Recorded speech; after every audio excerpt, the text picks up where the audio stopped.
Hey everybody, and we're back here, and I'm joined by a very special guest. He is someone who's been involved with wrestling for years and years and years, and he's always in the news, and he is now with Impact Wrestling once again, and they are coming to Spike TV UK this Friday night. It's Double J himself, Jeff Jarrett. Jeff, how you doing? Very well. I appreciate you having me on. Yes, we're very excited about the opportunity this Friday. Spike, Impact fans, once again have the opportunity.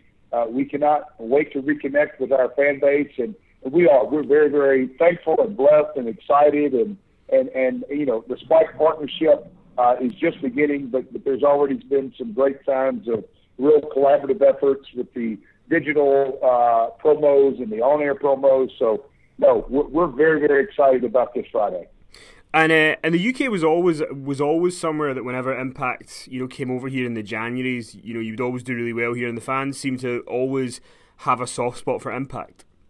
That's nice for you to say affectionately, a soft spot, but no, there was 9 successful years of tours, and something that I took a lot of pride in, and I can remember the very first tour almost like it was yesterday, and then the following year, and as the roles and days went along, the Wembley arenas, Manchester, Glasgow, Birmingham, and several points in between.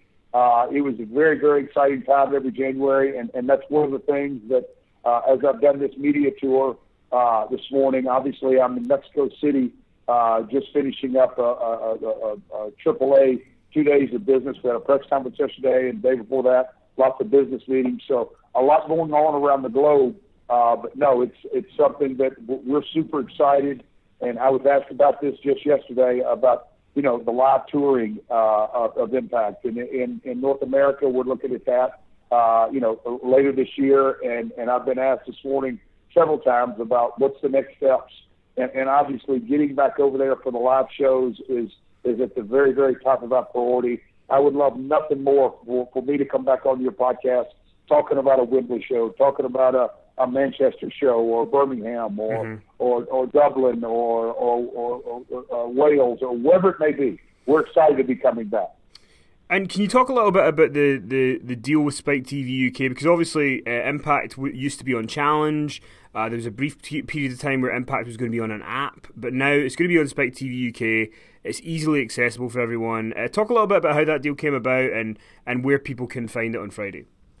Yeah, it's Friday nights at 9 o'clock. The short answer is Spike, free view on Friday nights at 9 o'clock, and then we have a really healthy replay schedule. I know Tuesdays, one of the replays. Sundays, we have a replay.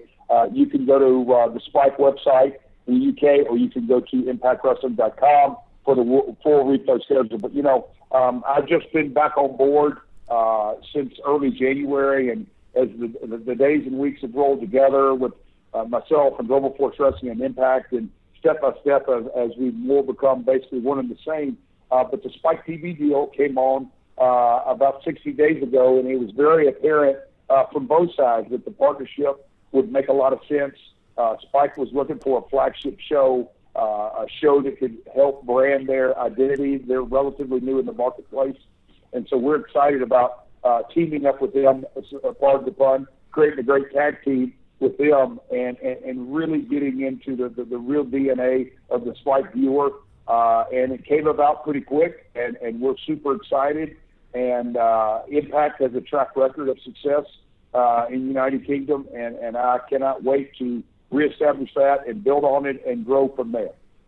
It's funny, I remember as a kid on Friday nights you could watch Nitro and Raw. So Friday night used to be like a tradition in the UK to watch wrestling, so it's cool to see that there's going to be some wrestling again on Friday nights over here.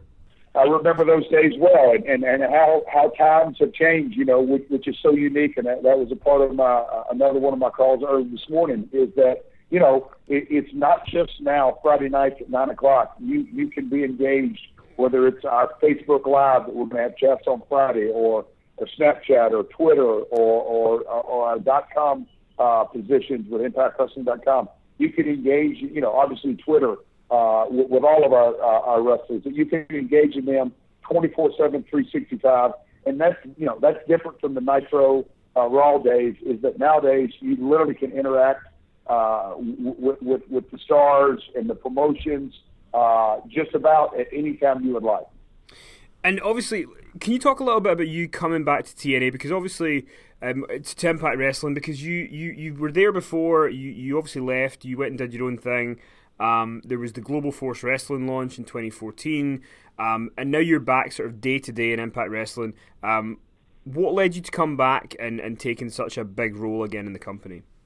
It was truly ironic. In June 19th, 2002, was Impact's very first show, and now here we are, quickly approaching our 50th year anniversary, Slammiversary, from Orlando, Florida, on the July 2nd, and obviously you'll be able to catch that in the days to come. But Anthem, with the new ownership, they reached out to me.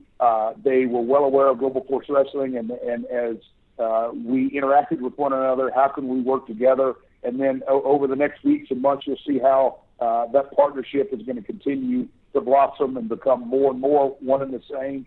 But no, the Anthem, the new ownership, and obviously myself, we realized we'd make a much better team as opposed to opposing forces. I mean, we couldn't be more excited because, the partnerships with AAA, here in Mexico City, the number one promotion, and NOAH, the number two promotion in Japan, and, South Africa, we're headed to India next month.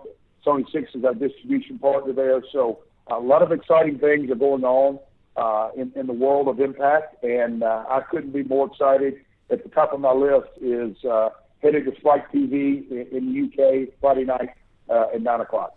And can you talk a little bit, because obviously I've done it already in this interview, which I shouldn't have done, but people still sometimes call it TNA, or there's still references to TNA.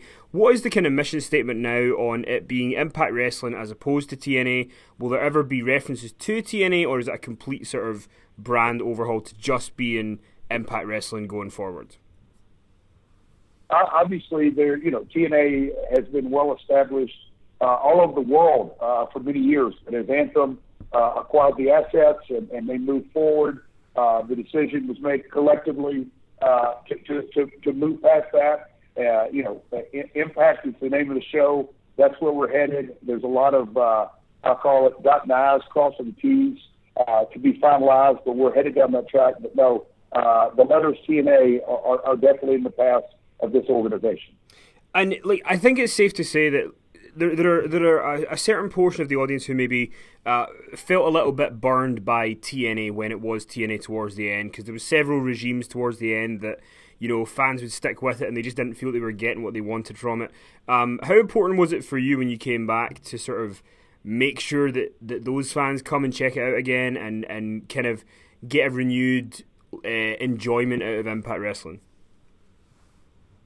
Well, the one thing that I've been quite frankly very blessed with and thankful for is that my family's been around the business for so many years, and there's a lot of wisdom that comes with that, with experiences, whether it's my father and myself working with the Von Erich family in Texas, or me working in Puerto Rico and the different organizations in Puerto Rico, and then obviously in the territory days, the different territories that we all worked with, and at one time Japan had multiple promotions. Some worked with each other, some didn't work with each other. So, drawing on all of our life experiences, we understand that there was a time, I'm well aware of it, that there were some struggles, not just internally at I call it TNA, but also externally. And so all you could do is put your best foot forward from this day forward, day after day after day. And that's what we collectively really have a mindset. And if you look at our digital presence, March set a record on all platforms for Impact Wrestling. So that is one indicator that is truly a recognized barometer that we're moving in the right direction. So, I challenge, I welcome, I'm very excited for any TNA fan / Impact Wrestling fan / wrestling fan / Global Force Wrestling fan. Tune in Friday night, give us an opportunity, and I think you're going to be thoroughly enthused about where things are headed with Impact. And what's the kind of, because obviously in the past there's been time periods where the focus seemed to be on getting as many big names as possible, or as many guys from previous generations as possible. What's the kind of the goal now for Impact Wrestling going forward? What is the long-term aim? Well, I've always said, and you can go back and document quite a few of my interviews. I've always said the best roster is a complete collaboration. You can look at any blockbuster film out of Hollywood. You can look at any great sporting team.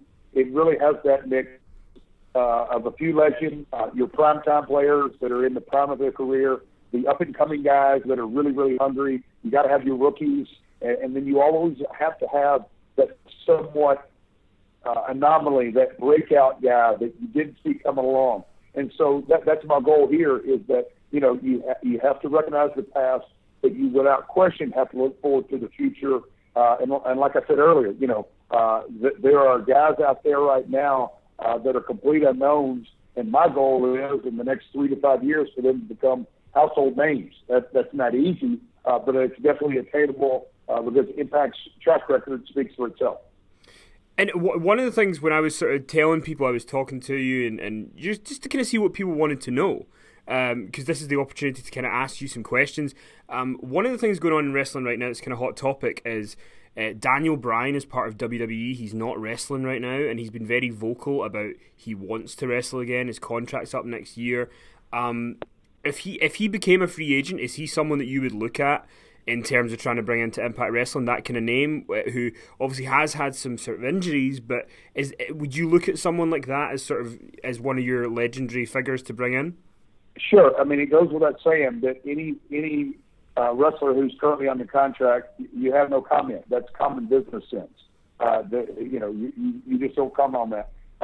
But in generalities, anybody with the talent that Bryan Danielson has as a promoter, you have to look at anybody that comes on the free agent market. It's just that simple. And in terms of Impact Wrestling, one of the things that was in the news late last year, kind of early this year, was obviously the Hardys, and they were part of Impact Wrestling. They obviously no longer are. Can you just talk a little bit from your perspective about their run and the decision to not kind of have them on the Impact Wrestling roster any longer? Obviously there's a situation going on right now, and there's two sides to every story. I can tell you this: Jeff Hardy's been a personal friend of mine for well over, 15, 20 years. I wish them nothing but the best. I was super excited to see the success they're having on Raw right now. And, Jeff is truly what his name moniker is. He truly is a charismatic enigma. And was there a case just with Impact Wrestling that you guys wanted to move on and create new stuff rather than bringing stories over from the old regime? Was that one of the kind of factors of just wanting to kind of move on a little bit? What's the question? Obviously, with when Anthem took over Impact, before that there'd obviously been a lot of the Broken Hardys and stuff on Impact Wrestling. Was part of them sort of not staying partly to do with the new regime wanting to just kind of have a fresh slate and start again and sort of have new stories that begin from there? None whatsoever. It's what that situation had developed quite a bit before I came on board on a day-to-day basis, but none whatsoever. I have always been a huge fan of Jeff Hardy and think he is a truly a unique enigma. And tremendous value for him, and again, a personal friend. But business is business, and things went down, and it's very apparent that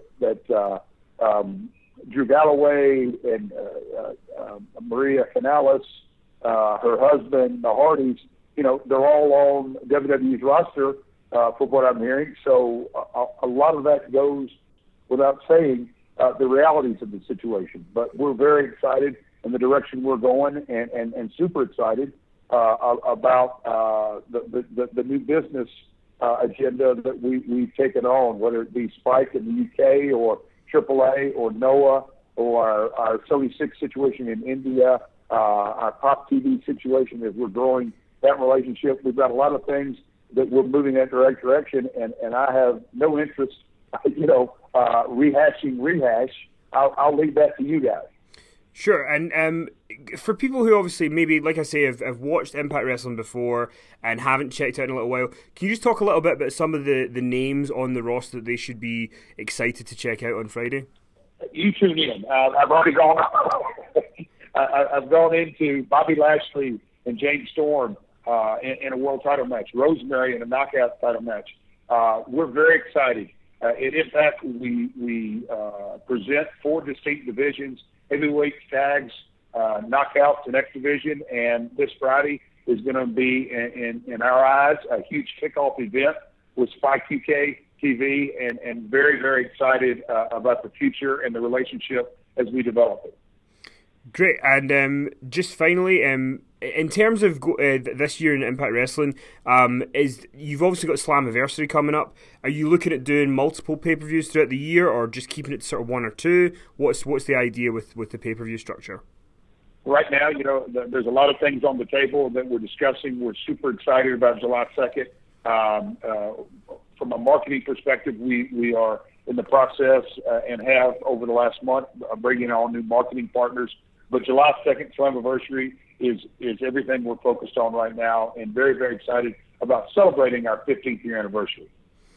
Great. And will Slammiversary be available to view in the UK? Is that going to be a Spike TV thing, or is that still to be determined how that's going to be viewed? Yes, we're on Spike TV. You'll see it roll out. Cool, no worries. Okay, Jeff, if you want to just quickly give us your Twitter handle, if people want to get involved with you and follow along with Impact Wrestling. Obviously, Impact Wrestling is the Twitter handle for Impact, but what is your own one as well? Sure, I appreciate your time today. I really do. I'm looking forward to returning over the UK scene, and my Twitter and Instagram is @RealJeffJarrett. Cool. Okay, Jeff, thank you very much for your time. We much appreciate it. Yeah, man. Cheers. You have a great day.